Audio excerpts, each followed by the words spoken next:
అందరికీ నమస్కారం. నా పేరు KP Raju, fight for rights సంస్థ ప్రతినిధి. ఈ సమాచార హక్కు చట్టం అనేది నిజంగానే వజ్రాయుధము.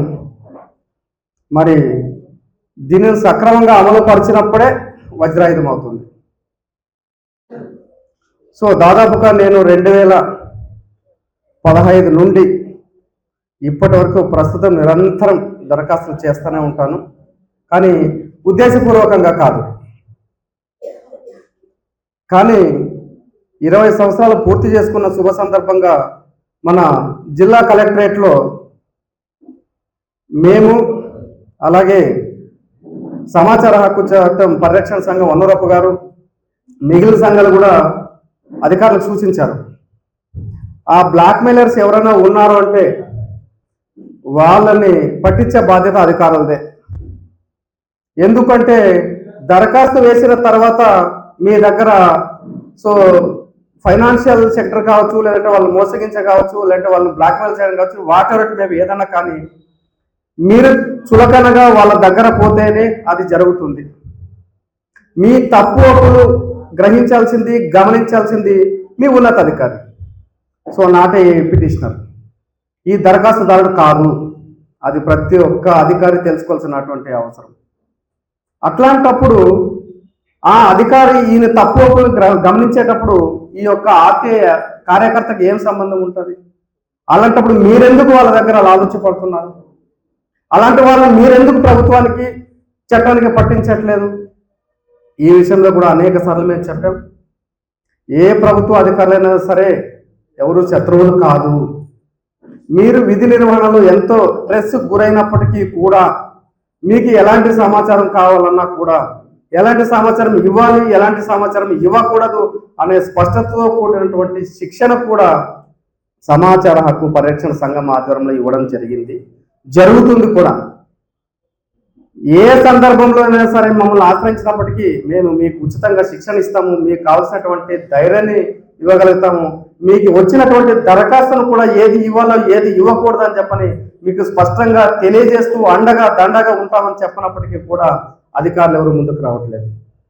చూడండి ఎంత అద్భుతంగా ఉంది. అసలు పేరుకి మాత్రం బ్లాక్మెయిలర్స్ చాలా మంది ఉన్నారు. రైట్ ఉంటే మనం ఏం చేయాలి దానికి? చెప్పండి ఒకసారి, మనం ఏం చేయాలి దానికి? కాబట్టి ఎవరు బాధ్యతగా వాళ్ళు వ్యవహరిస్తే అలాంటి వాళ్ళు ఉండరు అన్నది నా నమ్మకం. ఎందుకంటే వాళ్ళకి అవకాశం మనమే కల్పిస్తాం.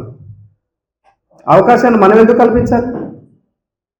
దరఖాస్తు వేసిన వెంటనే నా తప్పులు బయటపడతాయని చెప్పని, నాన్న మీరు ఒకసారి రండి కలుద్దాం, అయిపోయింది. ఇంకా దానికి అవకాశం మీరే ఇస్తున్నారు, అందులో మీరే ఉంటున్నారు. కాబట్టి ఇలా చెప్పుకుంటూ పోతే చాలా ఉన్నాయి. కాబట్టి సమాచార హక్కు చట్టాన్ని 100% ప్రజల్లోకి తీసుకోవాల్సిన బాధ్యత మనందరి మీద ఉంది. కాబట్టి ఇప్పటికే దాదాపుగా 100 కాలేజీలు, తర్వాత ప్రభుత్వ అధికారులు కూడా శిక్షణ ఇవ్వడం జరిగింది. మరి అందులో భాగంగా మేము కూడా ఉచిత శిక్షణ ఇస్తూ అనేక కార్యక్రమాలు సంయుక్తంగా కలిసి చేస్తూ ఉన్నాము. మరి ఎక్కడ పోయినా కూడా ఇలాంటి సమస్యలు పునరావృతం అవుతూనే ఉన్నాయి. కాబట్టి దయచేసి ఎవరు కూడా అధికారులకు భయపడకూడదు, మనం అధికారులను భయపెట్టకూడదు అనే ఒక నినాదంతోనే మనం ముందు వెళ్దాం. ఎవరికి ఎలాంటి సమస్య వచ్చినా కూడా సంయుక్తంగా కలిసి వెళ్దాం. అంతేకాకుండా మీకు మరొక విషయాన్ని గుర్తు చేయాల్సిన అవసరం ఉంది. ఇప్పటికి దాదాపుగా 120 కార్యాలయాలకి వన్నరప్ప గారు శిక్షణ ఇవ్వడం జరిగింది. మరి వయసు రీత్యా, ఆరోగ్య రీత్యా శిక్షణ ఇవ్వడానికి ఆరోగ్యం సహకరించకపోవడం వలన తను కొంచెం విరామం తీసుకుంటున్నాడు. కానీ సంస్థ మాత్రం అలాగే కొనసాగుతూ ఉంటుంది ముందరికి. ఈరోజు భోజనానంతరం నూతన కమిటీని కూడా అనౌన్స్ చేస్తారు. ఆ కమిటీకి ఫైట్ ఫర్ రైట్ సంస్థ తరఫున ఎక్కడికి రావాలన్నా కూడా మేము శిక్షణ ఇవ్వడానికి సిద్ధంగా ఉంటాము.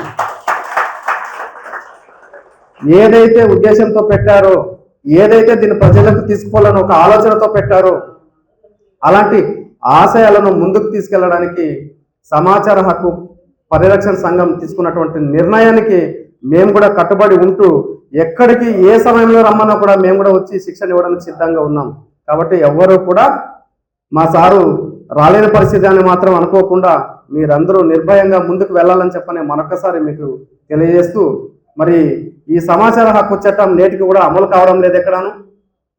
నేను ఒక 2 months బ్యాక్ అనంతపురం జిల్లా న్యాయస్థానం అయినటువంటి పీడిఎం కోర్టులో రికార్డుల తనిఖీ కోసం కూడా వెళ్ళాను. నేను అక్కడ నాకు కావాల్సిన డేటాని, ఫొటోస్, వీడియోస్ కూడా తీసుకోవడం జరిగింది.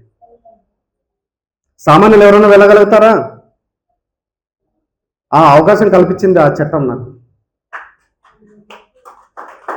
ఆ రికార్డుల తనిఖీ కోసం నేను హైకోర్టు రిజిస్ట్రార్ని కూడా ఆశ్రయించడం జరిగింది.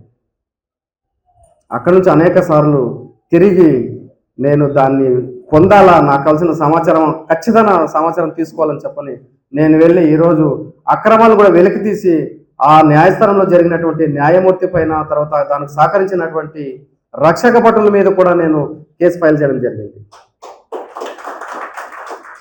కాబట్టి ఎవరు కూడా అధైర్యపడాల్సిన అవసరం లేదు.